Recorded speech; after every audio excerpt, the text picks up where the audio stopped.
The Minnesota Abortion Stalemate. I'm Craig Stellmacher, and we look at several pro-life and pro-choice bills going forward in our legislature this year.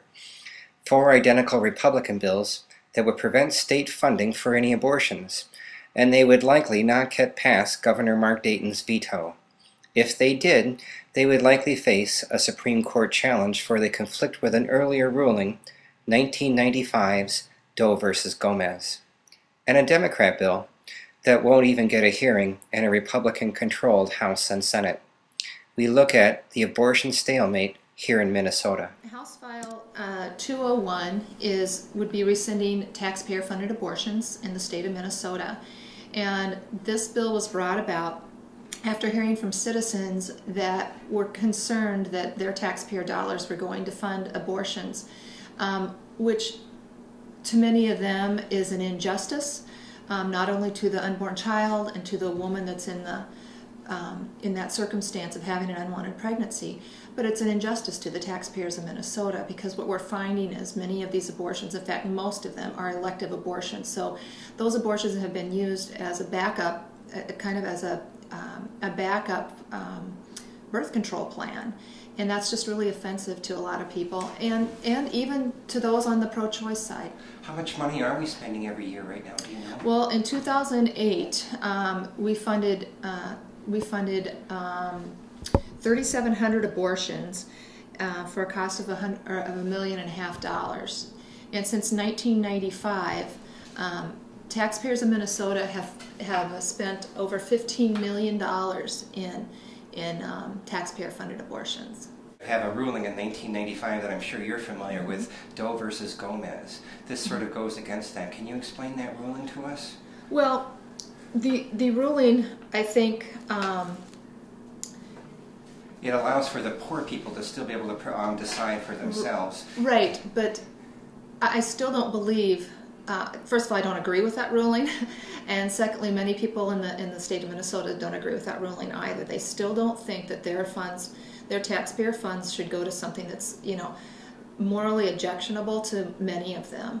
And as I said, this goes across the boundary of pro-choice and pro-life. Both of those entities, for the most part, there have been studies that have shown oppose taxpayer funding of abortions. So are we setting ourselves up for a Supreme Court case here?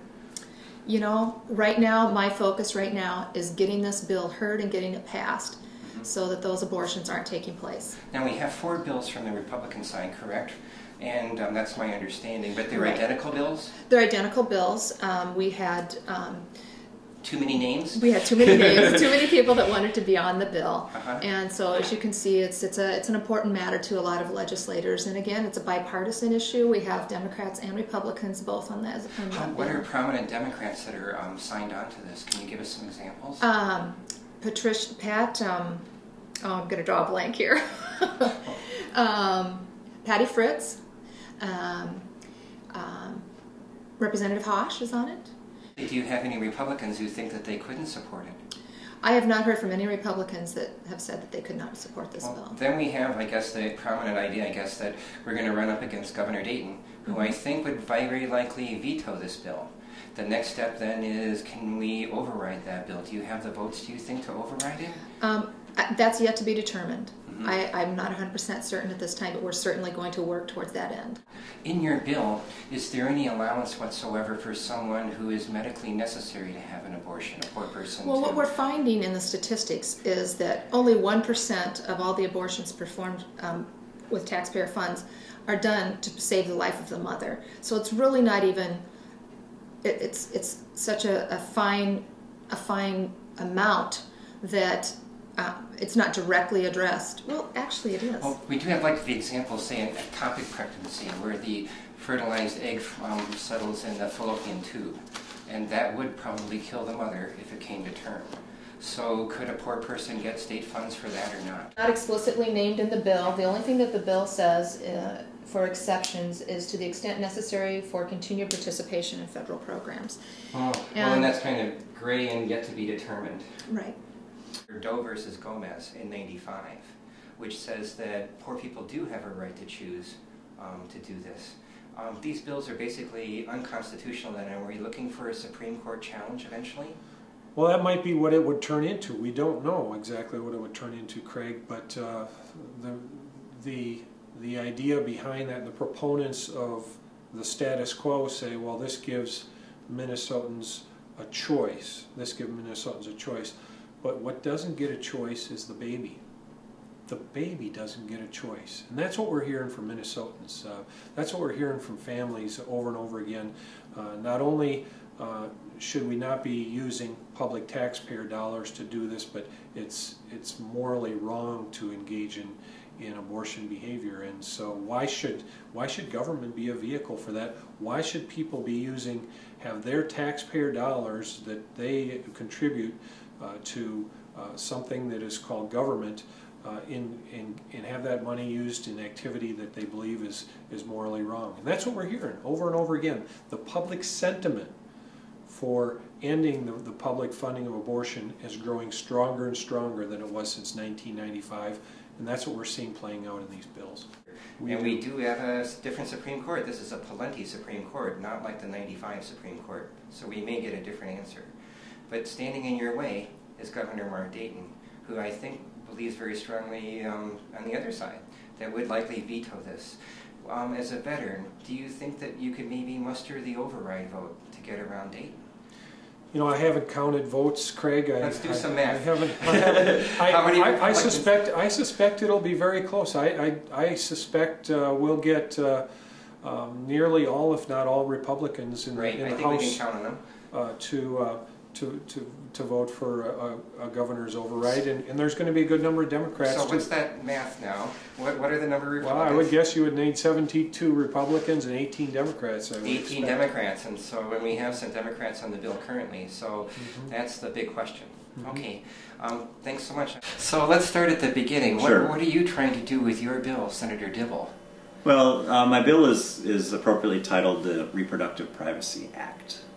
And it really upholds a basic premise, a basic value that most Minnesotans share, which is we have the private right to make decisions about our own health care, our own bodies, particularly when it comes to reproductive health matters and abortion.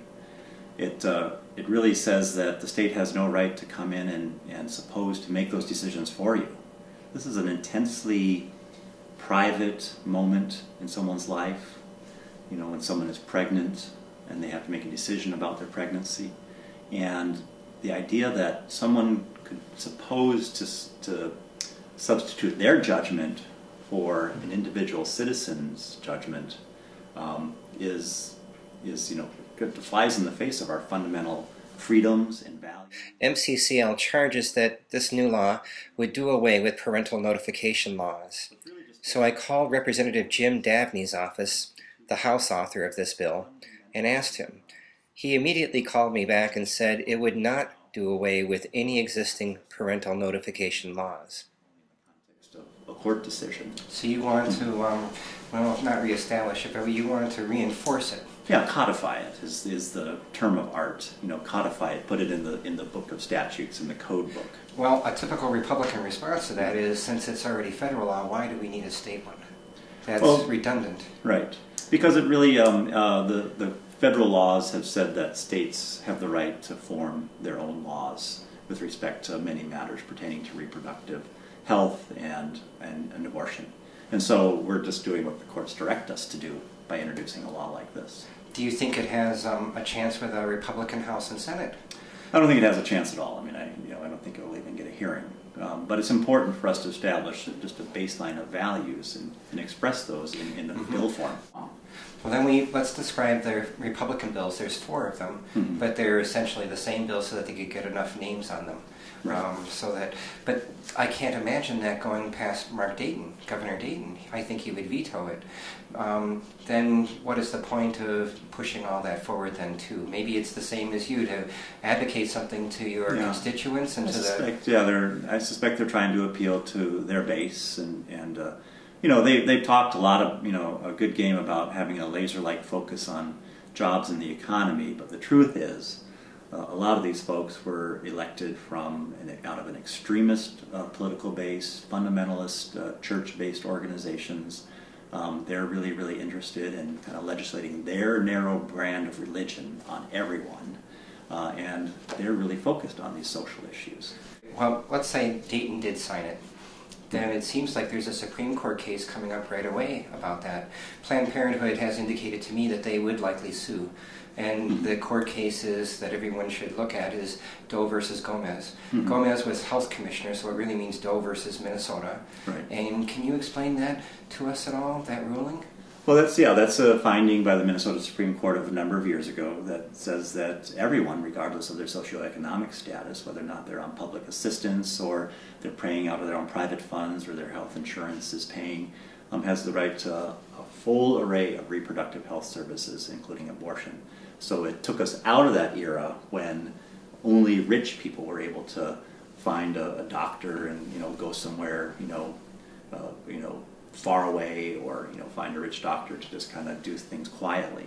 That everyone has the exact same free, fair, and fundamental right. Would they possibly get a different answer, though, from this new Supreme Court? That was 1995. This is more or less a Pawlenty Supreme Court currently. Yeah, Tim Pawlenty did his level best to really tilt the Supreme Court to the extreme right. He appointed some extraordinarily extreme conservative members of the Supreme Court. So, and I think right now, certainly a majority of conservatives dominate the Minnesota Supreme Court. So we're in a very risky moment, absolutely. So then perhaps, I guess the big question is, can they override Dayton? And we can count on almost every Republican, and then they're looking for 18 Democrats in the House. And most Democrats are telling me that they're not going to get them.